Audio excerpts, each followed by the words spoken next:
Hey everybody, this is Eric Erdman, and you're listening to Dealing the Mobile Sound, brought to you from the Callahan's Green Room. The point of this podcast is to showcase the Mobile area music scene and the musicians that make it up. And today we have the incredible Mr. Garrett Howell, who's been putting out music here for a long time, but seeing a lot of recent success that we'll be getting into and talking about. And appreciate you coming on today. Oh, thank y'all for having me. It's I don't think we've formally met before. Yeah, we bumped Maybe into we each have, other, yeah. but not. We definitely haven't sat down for an hour and talked. So I'm looking For forward to it. sure, man. Well, thank you for having me. Of course, man. Well, as you can tell, we're sitting around this old crusty poker table, and in the green room of Callahan's where we set up this recording. The main piece of furniture is this poker table, which has probably had more drinks than I have over the years. Right? We all have written set lists on it, and we just thought since it's such a centerpiece of the decorum, it should also be a centerpiece of the interview. So we're going to have a metaphorical poker game with you today. Don't worry, we're not going to actually put any chips on the table. just a way to have a little fun while we're finding out more about you and how you see the Mobile music scene. So to start out, we'll just say let's ante up and tell us about the time when you first maybe put some chips behind yourself and bet on yourself in the Mobile area music scene. Well, there was a couple iterations of that. So when I come home from seminary when I was 19 years old, there was this girl, Christina, Crystal, I think is her name now. She's changed her name, but she was like gonna manage me because I looked back then. You had Reverb Nation. I don't know if you remember that. But, for sure. I'd hit her up. I saw she was one of the artists on there. I said, "Hey, how do you even get a gig in Mobile?" And I remember I played Moe's Barbecue, and that was like my first gig in town. I was 19 or 20, and I remember the guy didn't really like me at all, and he called me cowboy or whatever because I had cowboy boots on. And then basically I showed up like an hour late because I didn't know, nobody told me what time to get there. So I looked the day before, it was like a comedy show, and it started at 8, but I was supposed to be there at 7. So he got pissed off at me. And anyway, my booking agent, who was just Christina, she was like, "Bro, what happened, man? I heard it didn't go too good." I was like, "Well, the show went good, I thought, but yeah, the guy and me, we got into it a little bit." So I had a pretty quick career at that time. And then years and years later, I think I played some gigs around town, but years and years later, I ended up in a band called Blackmouth Cur, and we were based out of Pensacola. Ended up playing Dolphin Street Blues Company, I think it was called back then. And ever since then, I've pretty much been playing around here. That was probably 5-6 years ago. Cool. I played Seth Fest over there at Mary Widow. I'm trying to think of the first gigs I played in Mobile. But, yeah, that's cool. But I'm from Lucedale, Mississippi, so it was always a natural progression for me to work my way into the environment here a little bit. Well, you were hitting on it just from that little quick list of our first gigs. One of the things that's kind of helped us have such a fertile music scene here, I think, is the amount of opportunities to play around. I know that was the case for me, cutting my teeth, and whether I deserved the gig or not, was worthy enough to have a 4-hour gig. There's enough that you can get some on-the-job training. Did you find that? Yeah, I mean, and I still feel that way. Like, it don't matter if you've got 10,000, 20,000, 40,000 hours, or you've got 50 hours playing music. You can play music around here. I think the natural hierarchy of gigs is pretty small. You start maybe at a Mexican restaurant or something, or maybe you'll start at your uncle's bar or whatever. But very quickly you're right in the mix with everybody else. You could play Brickyard, you could play here, you could play, there's so many bars, it's ridiculous. And there's this dude I was talking to from around here. Well, he just got here on the scene, anyway, he's already started playing some gigs. And I was like, buddy, you're already basically, till you're 50, 60 years old, you got a living right here in Mobile. I mean, it don't take long. You're plugged in. And I think what that does is it creates, for the people who I think are smart, they use that to their advantage to get better. And the people that, just like playing music and enjoy being a professional musician, it makes it easy. I agree. Some people could use that as a stepping stone to hone their chops and take it somewhere else. And other people might just be happy circling that same, the same 4 bar and restaurants, and that's fine either way. But I think having the opportunity to hone your chops and then go somewhere else definitely gives us the opportunity to have a more vibrant, eclectic music scene. And for me, from what I understand, I'm definitely not I wasn't here for it, so I just have to go by what people have told me. But during the 80s, 90s, Mobile looked a lot more like surrounding cities, where sure there were some gigs for people, but it wasn't quite as prevalent. And then people, specifically Hank Becker, he was a solo artist. He had a band, Boogie Chillin', but he also was a solo artist, kind of more like what we do now. And through a lot of hard work, and he would convince bars, restaurants, other places that, hey, let's have noon to 3 music on Tuesday, and I'll provide it. And it was successful for the venues. And then he'd go over here and do that, which, I mean, obviously he was just trying to play more music and make a profession. But what he also was doing was opening up that culture to where when I came along, if you had your doors open, you were at least okay with the idea of potentially having live music at your spot. It's just what the people expect. Yep. And anyway, so just big ups and shout out to Hank and whoever came before us that made that available, because we're now seeing the rewards of that, which are Yeah, I mean, I quit my job 3 months ago. So I had this deal worked out with my construction company I was working at. And the thing was, I was going to work real hard for them, and in a couple years, they was going to let me take off to tour and stuff, and I could just come back and have a day job when I wasn't touring or whatever. Well, time come around where it was like, hey, I'm ready to start going out on the road. I got some opportunities. I got to fly to California next month. Yeah. I got some opportunities opening up for me. And this was always the plan. And they crawfished on me. They said, no, we don't even know how that would look. We don't. So I just said, all right, fuck y'all. So I literally that day, just the day of. I mean, that was the agreement, right? The day where I realized they was crawfishing, I said, you know what? All right. And I just called 3 or 4 people, and I played 6 gigs a week for 2 or 3 months, and it wasn't even an issue. And, even now, I don't really have a lot of gigs booked but around here, but I never really have. I just always have played. It just, right. There's always gig to play around here. Yeah. And that's really, a rarity, and you've been out and around and seen that's well, and another thing too about it is I just want to say I'm very thankful for the music scene here, because I can be inspired by so many different aspects of it. Obviously, there's artists who have had commercial success from around here. There's artists that are doing the thing, whatever. But there's also artists around here, or musicians, or whatever they want to be called, that are just every day working their ass off. Yep. And they're really setting a very high standard, and they're holding themselves to a high standard that, when I go out on the road, the last couple times I've been out, I've talked to people about some of the stuff the guys around here are teaching me, and them people don't know. Right. And they're selling out freaking $2,500 or 2,500 person venues. These are people who've made a living for years and years and years playing music, and they don't understand what dudes around here is the bare minimum.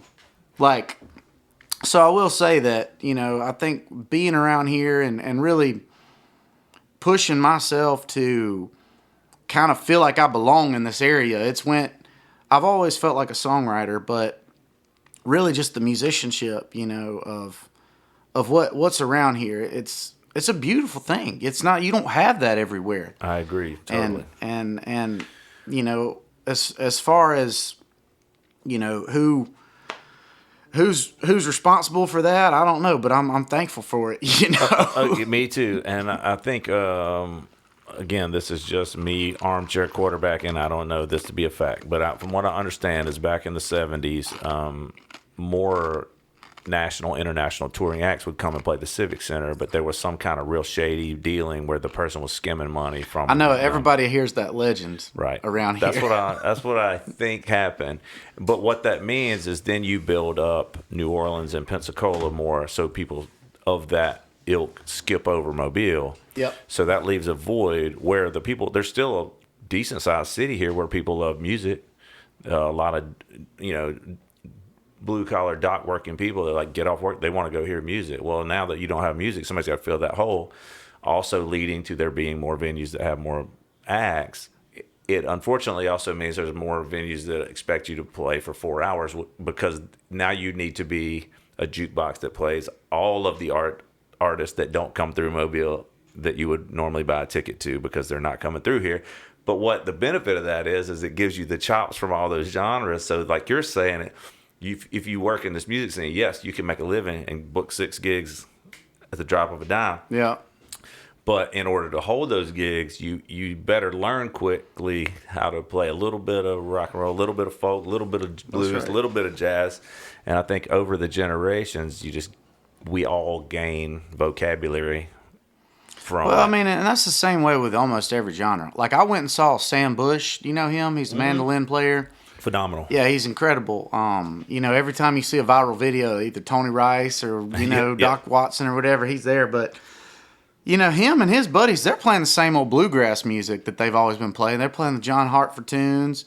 They're playing the standards. Yep. We just have different standards here. When you step outside of the world that we live in here and you kind of see what the rest of the country looks like, in a way, you kind of become proud of where we come from, For sure. I don't know if that makes sense. Yeah, it does.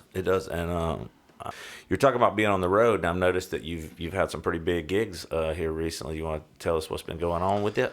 Yeah, so I went to California with a band called The Record Company, and I played in San Francisco. I played Guild Theater, which is a cool venue. I played Chico, California, and Murphy's, California, which kind of looks a lot like Kentucky. And Blues Traveler's manager saw a video of me playing. So they was like, 10 days, we're going on tour for the whole month of October. You want to jump on with us? So, at that time I was like, how the hell do you do that? I had to cancel all my gigs. Well, the first thing is you call that construction job. Yeah. Let me tell you something. I'm just kidding. I don't even want to give them the time of day to even recognize that. Understood. They pissed me off so bad. But no, I mean, yeah, they were like, hey, dude, we're playing a bunch of gigs, and I was so worked up about having to do something like that, at the drop of a hat, cancel all my gigs. I had to get some merch. I knew I needed merch so that I could have spending money, because the gigs themselves ain't going to pay for it. And I was getting paid good. But anyway, so the only thing I did was I rented a car. I typed in Vermont on my Google Maps. That's the only preparation I had for the whole tour. So I get up to Vermont, and it's beautiful. And probably the first half of the tour, I was just like, so excited to do some traveling, that the gigs, I was just like, well, I'm up here for 45 minutes. Yeah, that's what I do. But the rest of the time, I'm just wandering around. So I got to see Vermont in the fall, which I've always heard about. Just absolutely astonishing. I got to see all of the Northeast, which I don't know your experience with the Northeast, but man, they toll you. Every time you pull off an exit, you got hit with a toll. Get back on the road. Yeah. I mean, there's just tolls everywhere. People looking at me, I still don't know how I'm going to pay for those. I had a rental car, so I got to figure that out. I didn't get home till yesterday. But, man, I mean, the first night I show up in Rutland, Vermont, Blues Traveler still, to this day, they're selling out every venue they play. If it's an 800-person venue, there's 800 tickets sold. 2,500 tickets sold. I mean, it's just, they were putting me in front of some big-ass audience. So, anyway, I end up, my first night, Rutland, Vermont, killing it. It went amazing. Everybody's sitting down. Blues Travelers audience kind of old. So they're sitting down. And they're listening to my stories and everything else. This redneck from Alabama opened up for a 90s rock band. And It goes freaking great. Okay, so the next night I'm in somewhere, I can't remember, Beverly, Massachusetts. It goes pretty good. Patchogue, New York, Long Island, New York, man, it went so good, dude. The sound guy was out to prove something because he had me sounding good. I made like 150 new fans on my phone. I sold out just about all my T-shirts. Nice. And so I'm 3 days into the tour. I don't have any larges, smalls. I don't have any mediums or extra larges. And I'm like, well, this got to last me the rest of the tour. And anyway, some dudes picked me up. They said, man, won't you come over? We'll show you around tomorrow. So we go golfing. Took me to their local bars and showed me, all their little local eateries and everything. So then I got 3 days off. I go to Ithaca, New York, and I'm still in tourist mode, baby. I'm just like checking out all the old Indian mounds and reservations and everything, and I'm getting the history of it. And the next 3 shows go good, but now I start to get a little tired. I've been home for 2 weeks, and I started getting a little bit wore out. And plus, I ate 5 pizzas when I was in New Haven, Connecticut, because I've been hearing a lot about them pizzas. And what time frame? 3 days. Okay. So, that's not horrible, but I was full. And I think all that cheesy, greasy pizza lasted me for about 4 days because I was so stoved up. You got the crack. You got the pizza hangover. I had a bad pizza hangover. So then I start getting kind of tired. And so I go hang out in Georgia with some buddies. And anyway, so I played Bentonville, Arkansas, home of the Walmart headquarters. Mm-hmm. Then I played the freaking Ryman on my first tour ever. Nice. I'm opening up for Blues Traveler. And then they invited me on stage to sing a song with them at the Ryman, which was pretty cool. I tell everybody you can't really enjoy it because it's so pitch black that it looks like every other stage. You don't really feel like you're at the Ryman. You don't feel like you're anywhere. You just kind of feel like you're on a stage. It don't hit you till afterwards. So then I go to South Carolina. That was my last, which was 2 nights ago. And, I'm feeling super blessed. Oh. This kind of, a month out on the road's pretty good little hump for your first time. Indeed. It kind of told me everything I needed to know about my art, what my music's doing to the people, what the crowd's receiving. Acoustic guitar opening up for a big rock band's kind of daunting. It's like they're not wanting that. They didn't come to hear. They're here to. They want to hear the hook. Right. They want to hear. But anyway. Yes. They really are, But that's a testament to you and your stories that you can capture. To me, that's what I love. I love to see artists kind of in that. I don't want to say out of their element, but a little bit like out of their element. Because then it's like, if you have something of value, which you clearly do, you won over all those audiences. It's like they wanted a rock band. You gave them an acoustic guy, and they were like, thank God I was here tonight. I heard Garrett, and I bought out all his large and medium shirts, right? Yeah. Well, let me ask you this. Like we just talked about, so was it any sort of shifting of gears to go from you play a lot of gigs around here or have, but those gigs are 3 hours long or something, and it's like now condense that down into 45. Give me your best 45 minutes, and also the storytelling. Yeah. Is that something fresh and new? Because typically at the 3 or 4 hour gigs, they're not necessarily there to hear long drawn out stories, right. But in a theater they are. Yeah, I don't know, because I felt like it's harder to really win the audience over here. And I try that. Every time I'm at a gig, I'm on stage. You know what I mean? And especially if I'm not just up there doodling, trying to work out some scales or working, there are times when I do that. But a lot of times when I'm playing a local bar, somebody's going to have to listen to me. You know what I mean? I don't care where you're at. You're going to have to listen. I'm singing to you. And I'm used to that relationship with the crowd here. So actually, when you get on stage for 45 minutes, and luckily I got my handy-dandy accent, and I'm wearing some overalls, it's like letting people know, hey, we might need to listen to this kid. He's only on stage for a minute. So for me, it was actually easier. And I got to tell stories about my mama. I got to tell stories about what it's like to, live where I live. And even though I'm not trying to do that, that's the way it came out. Yeah, in a natural way. Yeah, I'm just up there just telling stories about my life. And I think I really think it was easier for me to win the audience over because I'm on a big stage opening up for Blues Traveler. Right. Then here it's like a battlefield. Here it's like, I know you're eating wings right now. Yeah, they came there to hear music at least, and you were there to Yep. provide it. So that's cool though. It's good to see that it was easy transition for that. Makes sense. You're doing your basically greatest hits, stories and songs. Exactly. Greatest hits Yeah. and condensed. That's a good way to look at it. I don't have to do all the filler songs that. Yep. know. All right. Well, we're talking about crowd response. Let's get to the first cards of this here metaphorical poker game. The first cards are the flop. So, can you remember a song that you wrote, really felt it, had high hopes for it, and then you took it out in front of an audience and it just didn't necessarily translate the way you expected it to? Well, there's a song that I thought was brilliant when I wrote it. And I thought it was really clever. And the more I sang it, the less I liked it. So That's fair. I don't know if you have a song where you just got this one line that everybody really hears that line and they love it, but the rest of the song's kind of bullshit. Yeah. But everybody really hears that thing, that one line. For me, I was like, dang, I really nailed that thing, that one line, and everybody's getting it. But the rest of it's kind of mushy. Yep. There's a lot of fat on this song. I know exactly. You are speaking the truth.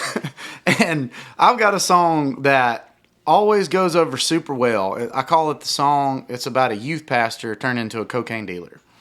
And I met him during COVID.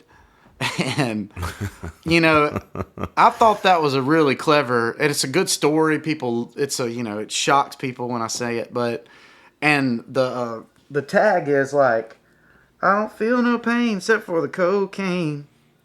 Time wasted praying for a sign. I ain't seen no God, but I heard he dressed in white. So I keep searching in this powder all the time. So Yeah. it's pretty decent little tag. But the rest of the song, I was just like, damn, don't bore us, get to the chorus for me. So I don't necessarily. That's perfect. I mean, that's what I was looking for. Exactly. I normally hate my songs way more than the crowd does. Let's say that. I want to quote you on that one. I want that shirt. I don't really necessarily have a problem with the songs I sing to the crowd. I have more of a problem with, me just not getting bored and hate my own songs. So, I don't know if that answers your question. No, it perfectly answers it, and it really makes me love you as a songwriter more, because I think that's a natural thing for anybody, because these songs, they're alive. You make them, and then when you record them, it's just like a still frame of a movie.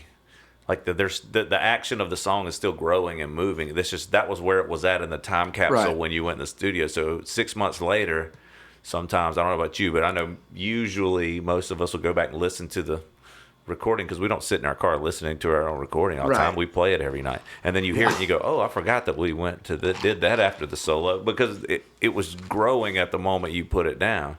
And so these songs change, and for the better sometimes, and for the worse. And like you say, you play it the 100th time and go, Or you try to say that, or you might try to get too cute with the song, Yeah. and you lose the essence of what made it good. absolutely. And that's another thing I kind of have to be careful with, because when you hear a great song in your head and you write it down real quick and it's there, you start messing with it too much because you think that it ain't good. I think last thing I'm going to say about that is, it's like when you do something great, it might not be great like your heroes, or it might not be great in the way that you want it to be great, but if it's great, that's hard enough to do already. So, you just gotta be comfortable in that it's good enough, even though you might not like it. That's probably the best songwriting advice I've heard in who knows how long. From the brilliant mind of Garrett. Well, speaking of these songs, why don't you play us one that you do still like? Okay. All right. Tell us about it. What's this one? What's the story? So of this one? song is kind of funny.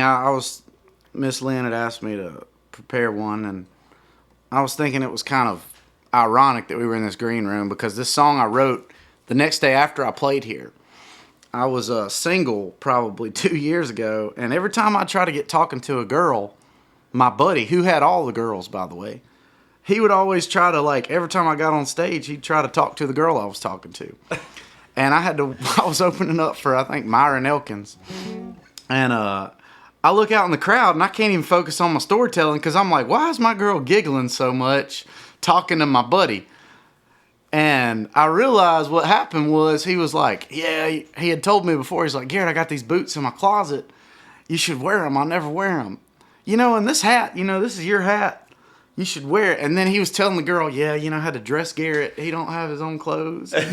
He was just talking out his ass, man. And I realized that was one of his little moves. So this isn't one of my most profound songs or nothing, but this is kind of like the opposite of, Dr. John's song where it's like, he's like, if I don't steal your girl, somebody else would. What is that? I know what you're talking about. If I don't do it, somebody else will. So this is like, I'm the guy that's getting the girl stole. Right. This was my kind of take on that. So yeah, this isn't some lyrical masterpiece or nothing, but I've been playing it live and it's been pretty fun. I'll be the judge of that.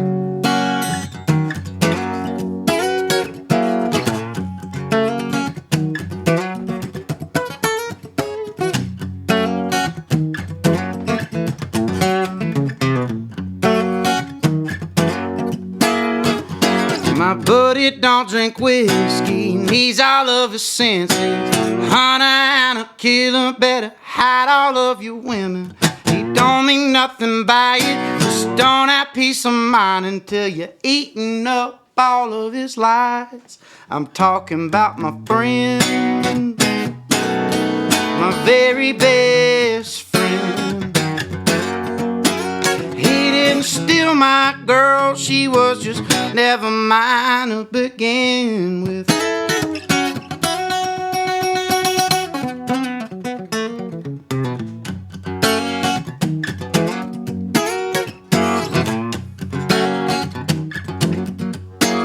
He wears the best fitting clothes, his hand is always steady. The devil and a lover coming for you when he's ready. He gets me out of trouble, said to double on down till he's the only one left around. I'm talking about my friend, my very best friend. He didn't steal my girl, she was just never mine to begin with.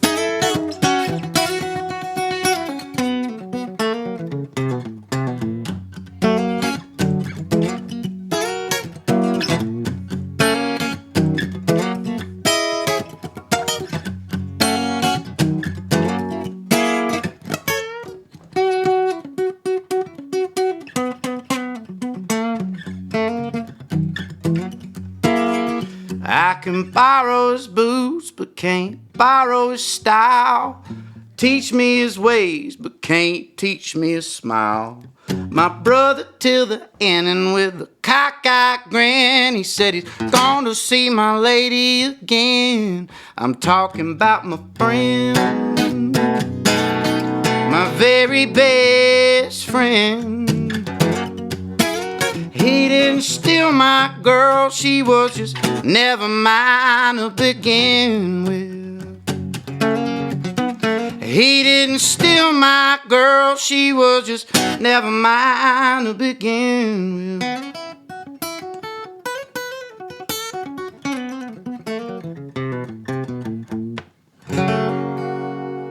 There we go. Oh my God, dude. I think I have just heard my favorite new song. Man, that is. I'm more nervous everything playing great. here than I was a damn Ryman. Sweaty ass cow hands.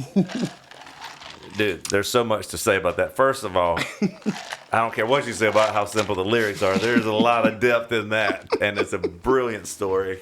Never put that song's lyrics down. That's great. And the guitar part is insane. One thing stylistically that I love about let's talk about where this, all your stylistic influences too, because I feel like we are a very versatile music scene for the reasons we said earlier, because of the type of gigs that were around for our predecessors and us. But there always tends to be a little bit of a thread of bluesy, jazzy stuff. I think that's just, proximity to New Orleans and our port city being a kind of a cultural gumbo. But that's clearly even more bluesy than I've heard some of your other stuff. Right, yeah. But it's in a great way. But what are some of your, stylistic influences? You don't even have to give specific artists. I just mean like clearly the blues. No, so I think I gotta give my number one spot to Isbell, which I've heard you've worked with. Yes. Yeah. So, and the only reason I'll do that is because he shaped my, like, when I was in high school, he was just playing around here and stuff, and my English teacher that I really looked up to, that was teaching me like British literature and really got me into poetry and literature, which I'm freaking super happy I'm not working construction anymore because I read like 4 books on this tour. It's like, and I'm just recently super getting back into that. But he really always, he loved Jason Isbell, and I think that I never was like the muscly guitar player. Like I never give a shit about playing a lot of licks or being the cool guitar player. For me, that was a boring trope, and it was very like, I don't know. I always felt it was very shallow to be a good guitar player. I don't feel that way now, but at the time, it didn't feel good to me. But good writing, which was what I was interested in, I felt like that was something that was like a higher calling. And Isbell was the number one example, especially with the Southern motifs and the themes of life that I understood, being from Lucedale, Mississippi. So I got to give him my probably number one biggest influence. And then after that, obviously that's not how I play, and I don't listen to a ton of Jason Isbell anymore, but I probably after that, I mean, if I'm going to name, it's going to have to be Leonard Skinner. I mean, just because that was the coolest band when I was growing up. And it was the coolest band growing up that I still think is cool. Yep. Like I still think they're one of the most badass bands ever. You hit the nail on the head. There's something inherent in the fact that when you are Southern, especially Alabama, Mississippi, like people have an assumption about you starting out, and it's not always a good one. And they think, I'm not saying everybody is, stereotyping us or whatever, but they're gonna throw some joke about us being uneducated and lesser and this and that. And those two groups you just said make literature and without being ashamed or embarrassed or avoiding their Southern heritage. And for us, I don't know about you, but like typically it's either, if I want to embrace my Southern culture, let's make it a caricature and just play into all the stereotypes and go, I'm on a tailgate, I'm shooting it. And it's like, not putting those people down, but like, you're not helping the stereotype. And those two acts you said are, because you're like, oh wait, these people are saying something extremely poignant and it's definitely authentic because they're not trying to be something they're not to do that. Right. Yeah. And I think for me, I've really had identity problems growing up because of being from the South. But I'm not your typical like Southern man in the way that I think, and I never have been. I've always felt out of place in that way, but I still do all the same things regular Southern men do, and I still, work construction. I still have done a lot of hunting and fishing growing up, and I still love living in this town. Like when I saw this freaking sunset for the first time after a month, like I was like, this is probably the most beautiful thing I've seen on my whole trip. I saw the bayous, I love where I live, but you don't have a I don't know maybe the word I'm looking for here, but you don't have a very complex worldview to choose from where we live. You're either some sort of like super right-wing political person or you're a super left-wing political person, and the people in the middle, we kind of get lost, you know what I mean? The people that are just empathetic type people, the people that just want to see, just want to see the right thing happen for the people that are suffering, and want to see like a place where we live where there is so much of a difference between the classes of, you've got people that live on the river and they just freaking hang out all the time and they get drunk all the time, and you got people that are living it up in Mobile, and you've got people down here that are suffering. I was watching a documentary on the way here about just north of this area where we're one of the fastest rising violent cities in the country. There's a big distinguishing separation between classes here, but we gotta, especially Mobile, like I just look at Mobile as we need to unify a little bit more, and we need to be on the same team. And I don't know how to do that. I don't know how to make that happen, but we got a lot to be proud of here where we live. We got a lot.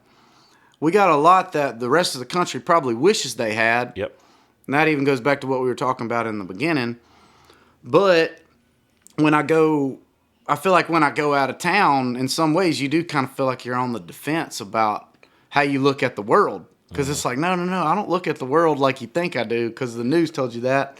Right. So those people, well, the thing of any great artist, I think, says a shared experience you've both had, but in a way you weren't able to do it. Like that's kind of, like, so Jason Isbell or Leonard Skinner was being your mouthpiece for that feeling that you both had, right?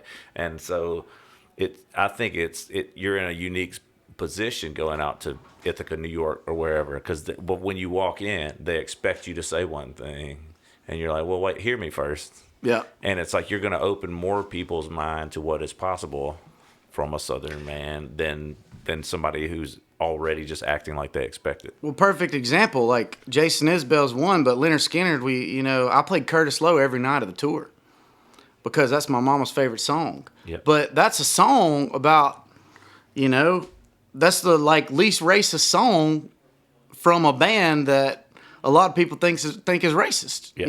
It's about admiring the smaller things in our culture that you probably wouldn't have that nobody else. I mean, we're the home of the blues, we're home of the Rolling Stones wishes they were Curtis Lowe. Yeah, right. That's who they thought they were going to be, was a guy like Curtis Lowe. And, I think for me going forward, and I've been reading a lot of Southern fiction. Shout out to this dude, Tom Franklin, I met. He's the maybe creative director of literature at Oxford. I've read all of his books recently. And I just got his list of short stories called Poachers. And I read To Kill a Mockingbird on the way here. I read 2 Rick Bass books. They're both Southern literature based in Oxford. And, man, I want to be on the Garrett book club. It sounds like some great stuff. I'm not even kidding. I'm gonna write all these down. No. I made him write these down for me when I saw him. I met him at McSherry's, and we got to talking about his friend George Saunders, who I've read almost everything George Saunders ever put out. But I'm starting to realize just the culture that we have here, it's a little underground and people don't think about it. And it's not like a lot of people spend their time, documenting it or preserving it, but it's very rich and we don't necessarily have to cover up our past. We don't have to be ashamed of who we are. We don't have to apologize for who we are. We just have to use what we got, as a strength. And don't worry about losing your accent. A Southern man tells better jokes. Yeah, there you go. That's right. Well, all right. I agree with you, and I think that's all very astute observations. Sorry, y'all got me rambling. No, you're not rambling at all. That's you are enriching us with your wisdom. I'm not even kidding. I'm not trying to overplay it. I mean that very, very sincerely. Y'all got me rolling now. I was nervous when I got here, and then I just lost track of where the hell I was. That's all good. We'll get you right back into this game real quick, because now we're going to go to the next card, which is the turn.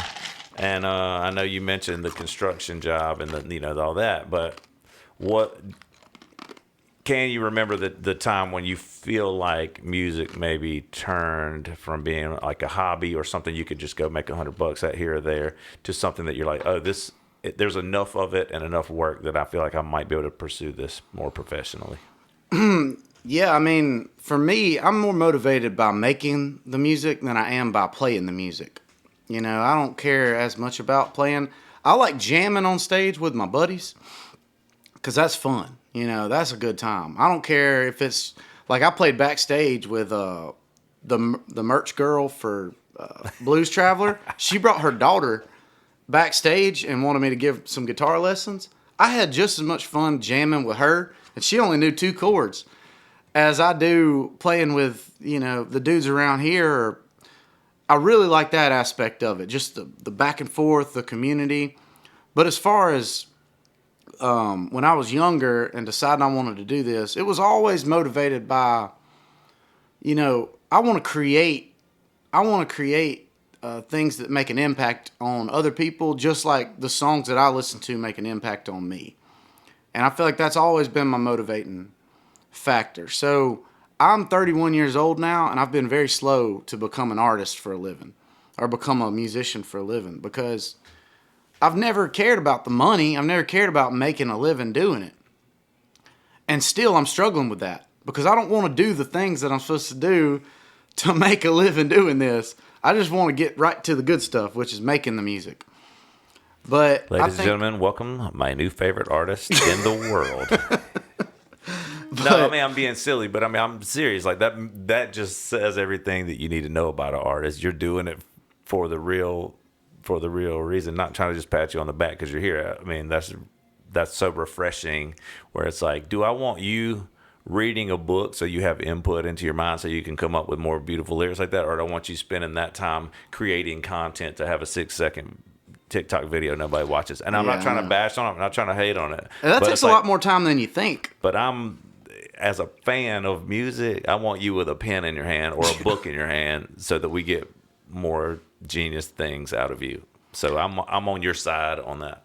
Thank you, man. I mean, and that's where I think I'm good. It's not only just like I don't want to, you know, like the more you get into the realm of, hey, we can make some money off of you or you could be successful. It's like, Garrett, you got to do these things. I know it, guys. I know it. Everybody is telling me the truth that they know, which is you got to do these certain things to be successful. But what I know I'm good at is I can sit for 7-8 hours, whether it's reading a book. You know, I got this thing I've been doing where I'll practice guitar for 2 hours. I reward myself reading for 30 minutes. So that gives me a little bit of back and forth, but it's also like, you know, hey, if you fucking work on this thing here that's boring and grueling and it hurts your feelings, you can read a little. That's where I make progress. Mm-hmm. That's where I, you know, and I know that, you know, I got to do the things to be successful. I know I got to go shake the hands. I know I got to go play the shows. I know I got to, you know, like, I don't know, be friendly to all these people and go and try to get connections and stuff. And I've recently tried to start doing that, but that ain't what I like doing. You know, I like my house and my dog. There's going to be overlap, and there's going to be things where you do that. And, you know, hopefully you can find some enjoyment where it's not just 100% work. But, and this is a hot take that might not be appreciated by everybody else, but Jason Isbell didn't blow up by being a TikTok star. He blew up by being good and reading a lot and writing a lot of great songs. Now, does he have a social media follow? Of course he does. But is he sitting there doing that, or is that a team of people? Because he was so good, he was undeniably listened to by enough people to have a team. So I'm not trying to convince other young artists to not have your social media. That is not it at all. We're a bad influence, Eric. We are a bad influence, but I don't give a damn because I feel like the world would be better if more people were doing it from the spot you're doing it, and I mean that genuinely. Thank you, man. And well, I mean, and that's just really like I'm not a very motivated person to, like, I have a hard time doing something. You know, I really like hanging out. I like reading books. I like playing with my dog. You know, I like going out to eat. I like, you know, I love golfing with my buddies. So if I'm gonna spend my time doing something, for me, I got to do something that I like because, you know, every time I've tried to do it another way, you know, and that's kind of what I'm trying to get across here is everybody's got to do it their own way, and they've got to do it for their own reasons, and they've got to do what inspires them. But if I'm going to spend 8 hours a day playing this thing and I'm going to try to write good songs, you know, I can't be tired from putting my time and energy into things I don't like, you know? I know all so well what you speak of. And to your point though, again, not bashing social media, because other people, they want a different thing than I want and maybe you want. And it's right. like the path to that is get up and create content all day. And then as a by afterthought at 10 o'clock at night, maybe you write a song real quick, and that's what's going to get them to the thing. That's not what drives me, or I mean, it sounds like drives you, and it's like, so I'm not bashing them if that's the, of course that's not, the you deal. know? Like everybody's got their own thing. I think that was wise of you to say, like, just because I'm doing it this way, it doesn't mean you got to do it that way, or vice versa, or whatever. Yeah, and when we're, you know, I'm 31 years old, you know, even maybe when I was 22 and I was on tour with Blues Traveler, you know, if I was a little younger, I'd be like, oh, light bulb moment. I could have more of these tours. I could have more backstage cashews and catering, and that's all facts. I can get on the tour bus, you know, and I can do, you know, I can jump up with John Popper and sing a song. Maybe I'd have cared about that more then. Yeah. You know, or maybe if I was more of a performance-based person, like a theater person, or like a, you know, a lot of guys love just ripping a guitar solo for the crowd, you know, and if that was me, maybe 10 years ago, I'd see it. But now I'm 31. I'm setting my weights. I know what I like. I know what I love to do. I like to call my mama when I wake up, drink some coffee, you know. And then I like to send about 3 or 4 people the song I wrote for the day. And I feel pretty accomplished after that. Yeah. Did you like it, buddy, who I've been sending a song to for 10 years? Did you like it? And, you know. Well, I mean, I don't think you know, we have any sort of patent on this, but there is something in musicians and writers from Mobile area that I feel like I can recognize no matter the genre, where like maybe it's because historically there hasn't been a lot of commercial opportunities, so the people that are making the music are just doing it from their heart and soul. I mean, now it seems like there's a lot of commercial success coming out of our area, and which is great, but the people started by just making art for art's sake, and that leads to some authenticity in it. I'm not trying to blanket and say everybody that makes music in Mobile has authentic things. There's a lot of that. It does feel that I can feel it, that you meant it, whoever artist X, or you know, or whoever I'm listening to from Mobile, and I'm that is something to be proud of, because I think that's the stuff that lasts and that's the stuff that resonates with the most people. So to your point, I said all that just to get back to the point of, by you doing the things that do drive you personally, I think your art is just inherently better. And it's like, what do we want as music listeners but that? Yeah. But now who's rambling? Okay, so let's get back on brand. Would you like to play another song live, or do you want to play a track, or what is up to you? You can just play my track. Okay, which one do you want to play? Clear My Mind. It's got the least amount of listens on Spotify. Let's do it. I've actually listened to that song. Have you? Yeah, and I love it, and it puts me in an immediate vibe. And I hope this is meant with the respect it's meant, not in any other way. But like, it sounds like you, and it sounds very, very from where we're from. But it gives me some vibes of like Dolby Gray. Like it's got that. Yeah. It just makes me want to. No, that's the type of stuff I was listening to for it. Well, there you go. So here you go. Clear my mind. Clear my mind. Garrett Howell right here on Dealing the Mobile Sound.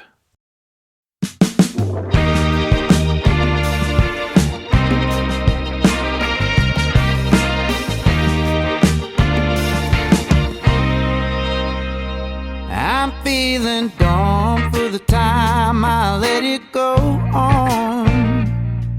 These little conversations we had, I don't think you ever gave enough about me. Until they find out, how long will it be? I said, I think you brought me down. Not an easy time, I'm starting to get in your mind. Did it make you lie awake? Or did you ever even blink? Or was it even planned? Is it who I am to be fooled by the ones I need? Did it get cold?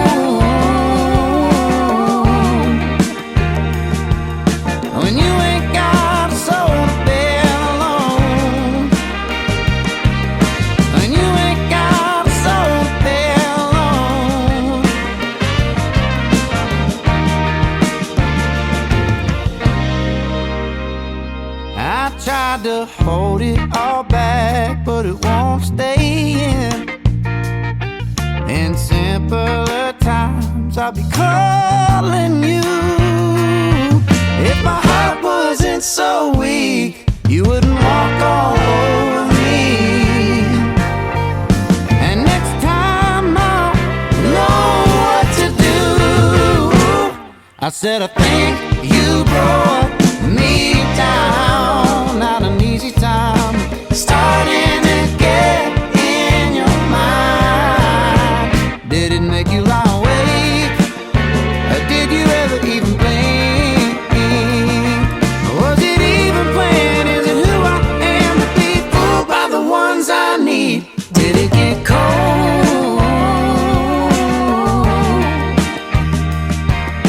when you ain't got a soul to belong?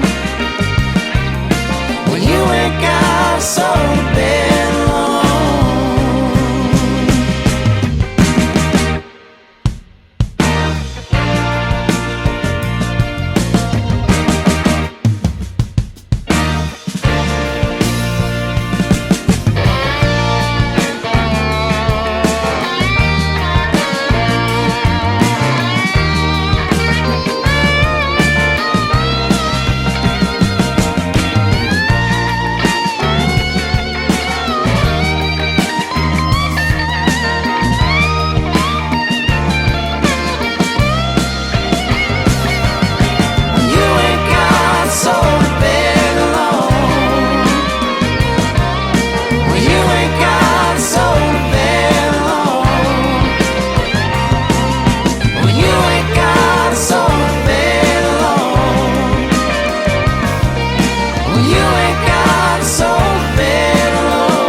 Well, there you go. So, where did you record that? So I recorded that in my living room with a guy. Really? Yeah. So with a guy named Greg DeLuca. Do you know Greg? Oh, I love Greg. Yeah. So me and Greg have been friends for about 4 or 5 years, and this was our brainchild of, hey, we're gonna make a great. We've got Owen Finley, John Hart, Chris Spees, Greg on drums, Jake Riosti, Molly Thomas was on strings, which you haven't heard that one yet, but my next one I'm coming out, she's on there. I can't forget nobody, Drew Travis. Donna Foster, she's on there. Nice. She is Clear My Mind. She's just freaking a magician on that song. Yeah. And then Shay and Brandon White are my background singers. So yeah, you just named off like everyone that we need to have on this podcast. Yeah, but we're gonna get to your list of that later. That's right. But yes, all those people are all stars. Basically, our concept going into it was like, we don't need a fancy studio. We did the research and figured out how to get my room to sound pretty good, and then we used a lot of close miking. And Greg is such a genius with the way that he can hear mic placement and everything like that,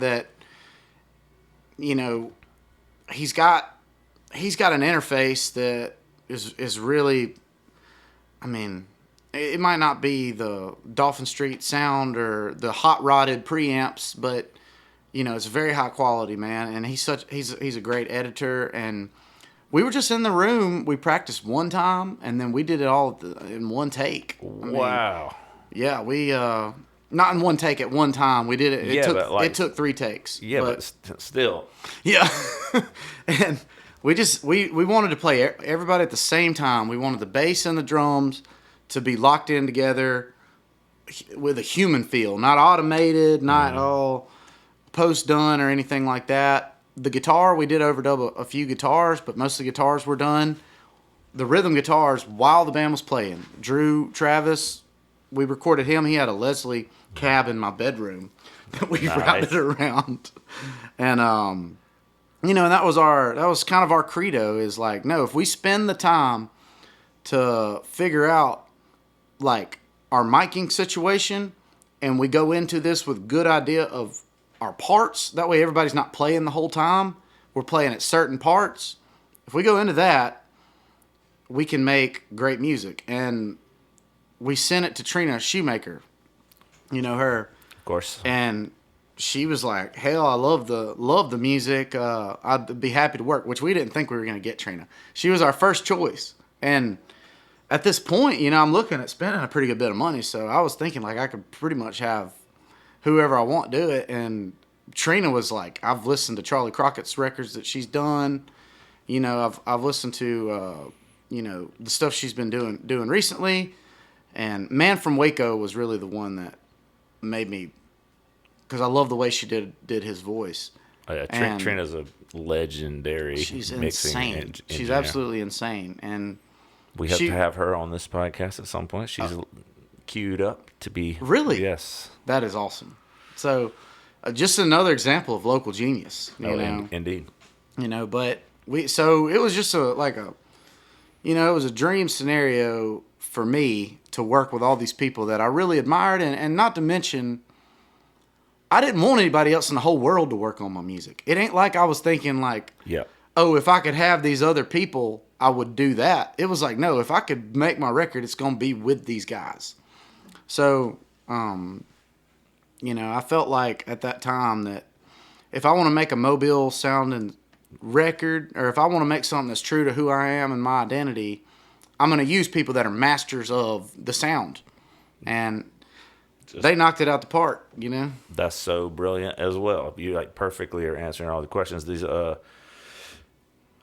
not to go down this rabbit hole, I'm not going to go there, but it's real easy to get phenomenal production on your phone with AI in 20 seconds right now. But what you're never going to get is whatever music scene sound. We're talking about the Mobile sound right now. That's a very specific thing. It will never get that, because you only get that from the people, like you just said, who have mastered it. And you don't master that in 30 seconds. You master that in 30 years. And it's a room full of people that all have mastered different elements of it over 30, 40 years. Yep. Combine that, and it is something special, and it will give you goosebumps. And that's just a testament to that, is that track we just heard, and I'm looking forward to hearing more off of it. Yeah, we got a few more coming out. Yeah, when's the next release? So the next one, I don't know. I gotta release it. I'm pretty bad about that too. That's another thing I'll slack on. But it's the next one's called Girls Night Out, which is done pretty good on the tour. It's one of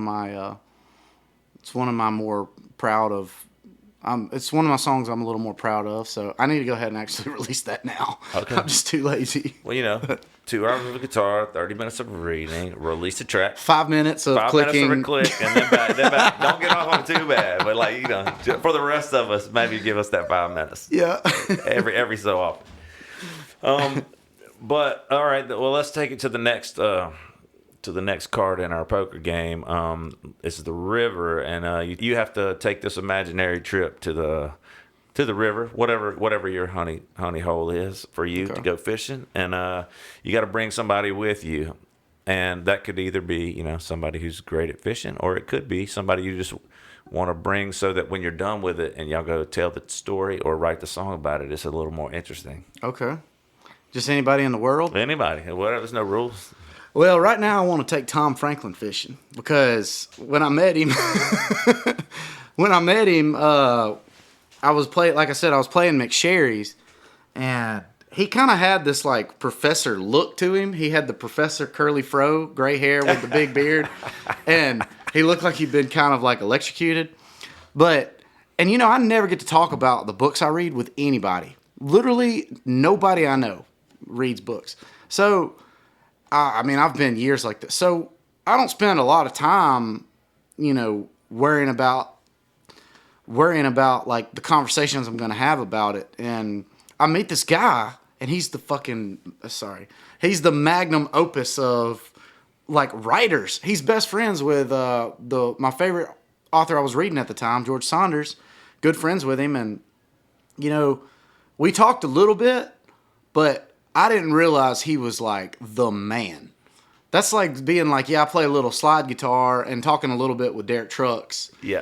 And then you look him up later, and you're just like, oh, okay. So you're just like, you know, that dude. Yeah. So, anyway, I'm reading his stuff right now, and really, he's knocked me on my ass. Like, like genius. He's so good, and I'd love to steal some of his tricks. So if we could go fishing and catch some fish, and he could tell me how to observe, because I think being a great writer is really just knowing what to look out for in your day-to-day life.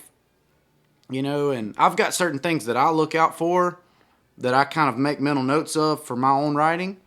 But the better and better writers, they're looking for different things. Maybe it's something that somebody says that catches them, or maybe it's the way that, maybe it's the way that the drive into a town looks. How would you document that? Or how would you, the big part of my writing is, when I'm playing it live, is I want to make everybody feel like they're in the room with me when I was writing that song. And the biggest compliments anybody ever gives me is we feel like we were right there. We feel like we were in the room. That's a different thing in songwriting because you've got way less words than you would like a short story or a novel, but that's what I want to get better at. I want to make people feel like they're smelling the same things I'm smelling. They're hearing, like they're feeling just as anxious as I am during the song, or they're feeling just as happy, or they're feeling just as like right now, you and me are in this room, and yeah, this is Callahan's, it's legendary, but you got shit going on, and you got things you're worried about in the back of your mind, or you got something that maybe a phone call before you got here, and that's, damn, I got to worry about that when I get done with this interview. And when you take all these things and you're also worried about the rest of your life and the legacy you're going to leave, and you're also maybe wanting to, right now with this podcast, enrich Mobile, and you really want people to listen to this and get a sense of how ridiculously talented everyone is. But all of that's the same song, That's a moment in time where all these things are coming together, and that's a song. That's a story, and like, I feel like if you're a great writer, you're going to be able to bring your listener into that. And that's what I want to keep getting better at. So I would go fishing with Tom Franklin. That's so great. That's so great. And I think you hit on something else that's interesting to me and absolutely true is that, this is not meant from any sort of stance of, higher, mightier than thou, holier than thou, or whatever. But, all the time people know you're a songwriter. They come up and they go, "Man, this should be a song," and it's like almost never. I know it almost never. But it's not their fault, and I don't think they should feel bad for offering it because they're just trying to offer you something they think should be a song. But like most of the job is you've honed your antenna as to what part of this scene that you're seeing. Like that's what you were saying about going fishing with him because you want to learn how to do that part better. It's like that's really the essence of the great song. The writing of it, once you find the voice and it's some nuanced part of the human emotion, it kind of, I don't know for you, but for me, it's like the song kind of starts telling you what it needs to be. The conversation, that's the easy part. Yeah, exactly. It's the deciding what the song should be about. That's really what the trying to master the art of songwriting is, finding that initial step of why does it matter that we're saying this. Good point. Why are you bothering telling me this? The tread hitting the pavement, that's the easy part. That's what follows after that. And it's like, anyway, what you just said was that you want to go with somebody who has mastered the skill of observing and seeing it in a fresh way, because that's the most important. Oh, yeah. I mean, if you can really intensify the moment during your song, like that's worth gold. That's like. Well, another thing is, I feel like there's multiple styles of writing, but I love them all. But like, there are some Willie Nelson songs, for example, where it feels like you're watching the characters in a movie through time. She did this, he walked in, this happened, XYZ, and you see it, and it's brilliant and great. But Tom Waits, also one of my favorite writers. There's a lot of songs. I don't know anything. I know nothing. I don't know what happened, how we got in here. But I feel like I can smell the wallpaper in the room. You have put me in this place harder than anybody ever has. I'm not 100% sure why there is a dust, why you put me here. Yeah, why you put me here. But man, I'm glad I'm sitting here. So I appreciate that too. All right, well, I've rambled enough, but I just want to say thank you so much for not only being on this, but for everything you're doing in music. It really does enrich and heighten the Mobile music scene. And we're proud to have you in it. But before you leave and we shuffle for the next episode, if you had to put all your chips behind one Mobile area artist and go all in to help the world know their art, more than they do at the moment, who would it be? I feel like Mobile is so diversified with the talents. I don't know. I'm just going to name off the top of my head a bunch of people I know. So we're going to go, I think Owen Finley. You've got Kat Deal. She's doing cool things. My buddy Cam Lewis. I love Cam. You've got my buddy Ryan Dyer. He's cool. You've got Johnny Hayes is Bad to the Bone. I'm sorry if I'm not mentioning you. No, dude, this, you're crushing it. This is a list of all people we had already had potentially to come on the podcast. Yeah, but. I mean, John Hart, you need to get him on because he's like a musical genius. You've got Brooks Hubbard. He comes out from the shadows every now and then and just blesses us all with his weird music. And I'll never probably be as good as a lot of these guys at what they do. And then obviously you've got Phil and Foster there from here. They're the godfathers of the music scene in some ways. Mm-hmm. Like I said, I don't, as far as what I'm doing, I feel like it's such a small percentage of what goes on in this town, Yeah, I'm just a drop in the bucket, We all are, but man, what a bucket, right? So all together it's something special. And, thank you for coming in and talking to us, man. I appreciate you. Hey, thank y'all Garrett for having Howell me. Good to talk to you. Dealing the Mobile Sound. And thank you for listening. We really appreciate it. If you haven't already subscribed, please do so. We are on all the social media platforms at Dealing the Mobile Sound. Always thank you to Callahan's for providing the place and the love that lets this podcast happen. Thank you to Garrett Howell for being our guest, and thank you to Will and the Bushmen for providing the intro and outro music. And if you'd like to hear more of Garrett's music, as well as the music from all of our incredible guests, go listen to mobilebayradio.com. Until next time, I'm Eric Erdman. Thank you for listening.